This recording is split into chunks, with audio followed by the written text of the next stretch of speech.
I have been publicly humiliated for the last time. All right, I've been on Skool since 2020, since the day it launched, and now Alex Ramosi is hyping this thing up, and everybody's talking about it. Everybody's talking about how to make money on Skool, blah, blah, blah, but I'm going to show you why it's going to fail. Skool's just competing with other platforms like Facebook groups, and that was actually the initial idea for Skool. Sam Ovens, who I've been following since like 2017, he made Skool because Facebook is always trying to get your attention, and there's ads, and there's all these like so many distractions that happen on Facebook, and so everyone's hosting their communities on Facebook groups. And so he wanted to make something that was clean, that wasn't going to distract you all the time. And so birthed Skool. Wake up on the wrong side of the floor this morning? All right, that's it. Now, I actually took some inspiration from Skool. I thought it was a good idea. So, cold leads wasn't available, so I bought coldleads.com. And cold email wasn't available, so I bought coldemail.com. And it fits me because my name is Karsten. The problem that I see with Skool is that you're competing with other platforms that are optimized. You have thousands of people at Facebook working on how to get your attention, right? Same with Instagram, same with YouTube. And people are already addicted to this platform. And so they're naturally already joining those platforms or going onto those platforms every single day. People are going onto Facebook or Instagram or YouTube every single day naturally, right? And so the thing with all marketing, that one of the first initial rules of marketing is go where your audience is, go where the traffic is, right? So you're not going to put a billboard out in the middle of the desert because you're not going to get any clients that way. You're going to put your billboard and where all the traffic is. Now the problem with Skool is that you're trying to convince people to go off of the platform of Facebook or YouTube, whatever, and say, hey, go to my Skool community, right? And then you're trying to get them to get addicted to Skool. Not that that hasn't worked in the past, it has worked in the past. But the other issue is that, okay, you're competing with platforms like Discord or Reddit, and Discord and Reddit are completely free. They've been able to grow to where they are right now, right? And they're big and they're huge, and a lot of people use them. And they were late in the game, right? They're not Facebook early, so they're not Twitter early. So they're a little later, but they still worked because they were also free and it was easy to share. So you can create a Discord server for completely free, a subreddit for completely free. But Skool costs $99. And that $99 isn't going away anytime soon because that's the only way that they make money. And they're not going to add ads to the platform because that's the exact opposite of what they were trying to do. But people pay for these. Okay, well, it's growing, right? People are paying for these communities. The problem with it is that the only way you're going to pay $99 for this community is if you're going to charge for the community, right? So you have to pay to play, right? So you have to pay to get into these communities that you're wanting to join. Or each community will have an upsell in it. So they make the community to try to sell something within that community, right? So it's not like Facebook where you're just joining a Facebook group and you're already on Facebook, right? And so you're in Facebook groups of things that you're already interested in. With Skool, you're going to go there and you have to pay to be a part of any group. And then also the groups that are free, they only exist so that you buy something within the group, right? All right. So if I made a Skool group, my whole purpose of making the Skool group is just to get more clients, not because I want to give value for free and I want everyone to just have a shared community. Woo! Like, no, I'm trying to make more money from the Skool group, right? So I don't think it'll compare to a Discord or a Facebook group. I don't think it'll ever get as big as like a Reddit thing with this model, at least, right?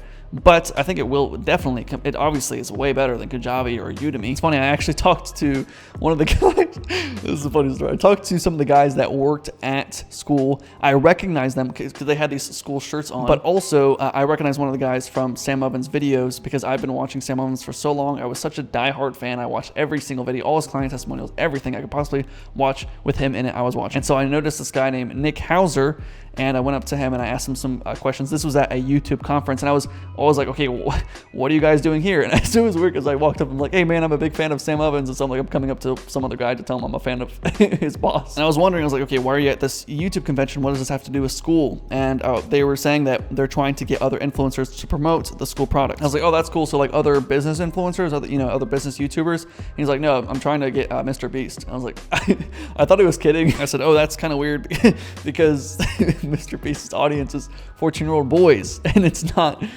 people that are trying to promote their business. But he said the goal is to spread a little broader, right? So have groups of people that are into video games or groups of people that are trying to fix Honda CR-Vs, right? Stuff like that. And I think that's a great idea. But the problem again is that why wouldn't they rather just make a Facebook group or Discord community, which is completely free, rather than having to pay $99 to make a group on your platform, So if you see a Mr. Beast video promoting Skool, you heard it from me first. I think Nick thought I was autistic or something, and I kept seeing him throughout the event. I was like, and I also took took this picture of him at the airport. We were at the airport at the same time, and he probably caught me taking this picture. Now today I watched the school games of them launching the school communities and having some sort of gamification to creating your school group, right? Just a really big push to try to get as many members onto Skool as possible. Now the grand prize for someone who has the most users to join their school group, whatever has made the most money from their school group, they get a free one-on-one day consulting with Alex Ramosi. Now here's how to exploit this, right? Here's how to win that one-on-one day free training with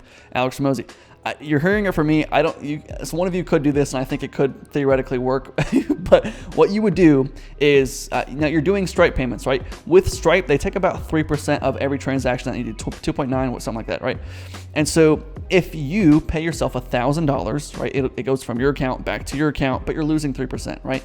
And so what if you just paid yourself, you did a whole bunch of transactions, right? $1,000 per transaction, because that was the max I heard was like $1,000 per transaction. You did $100,000 worth of revenue with it. You made a whole bunch of fake school accounts, and you did it 100 times with $1,000 each, and now you made $100,000, and you're number one on the leaderboard, right? It cost you $3,000 because of 3%, right? And you put $100,000 through, and now you get a free consulting day with Alex Ramosi for $3,000, right? Which is not that bad, you know? Just an idea. One of you guys can take that. I thought about hosting my own community on Skool, but I don't think that.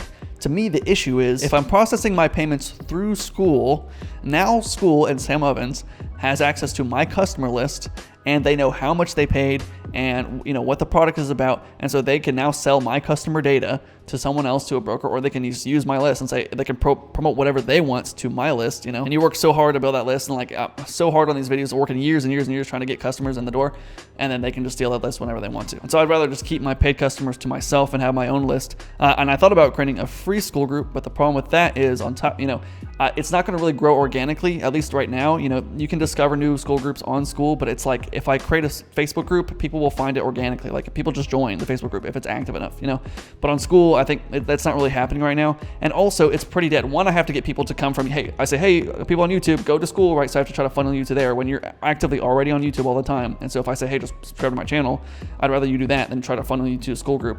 And then the second thing is there barely already is any activity on Skool. So it's like, people are on there. There's groups with 50,000 members, 100,000 members, but I see groups with like 10,000 members and like 50 people are active. And so it's like, even though these numbers are inflated, it doesn't seem like people are actually using the platform a ton, or at least as much as they would use Instagram or Facebook or YouTube, right? So I'd rather just stay on that platform. Now, I'm about to be Skool's worst nightmare. Every single day, I constantly think about, day and night, I'm up all night thinking about how can I exploit more platforms. And the thing about Skool is like right now, it's really new. It's not as sophisticated as Facebook's algorithm is, where if you create a brand new Facebook account and start sending a whole bunch of messages to random people, they're not really going to, on Facebook, they would shut you down, right? Because they're very well built out, right? And on Skool, though, it's like they're trying to encourage new members. So if you become a new member, then they're not really going to know, and you can create brand new accounts whenever you want to. And then you can send as many messages as you want to. And even if they shut you down, you're just going to create a new account, right? And there's also no spam function, right? So you can send these messages out, and there's no spam folder that you can go into, stuff like that. So there's a ton of opportunity on there. If people are going to actually be active on there, there's a ton of opportunity to get a ton of clients, right? By exploiting this. I was probably one of the first people to leverage somebody else's school group to get my own clients. And so I was like promoting myself and other people's school groups. And I was getting hundreds and hundreds of comments on my posts, getting hundreds of people to message me, and I was messaging hundreds of people and getting tons of clients that way. It was working really, really well. And this was like 2021 when it was like first launching. And so I just created a system to consistently get 40 to 60 calls per month from school groups. I have systems for posting to get hundreds of people interested in your service. And on top of that, I created my own automation on Skool so that it'll automatically DM people on the platform. So if you're interested in that automation and dozens of more automations, I can help you set all those up. I help you one-on-one create the outreach messages and the strategies and get it up and running so that you can get 120 sales calls per month. If you're interested in that, you can book a call with my team below. If you want to watch my next video on the 27 strategies I use to get clients, you can watch that next. Thank you so much for watching. I love you guys. I will talk to you soon.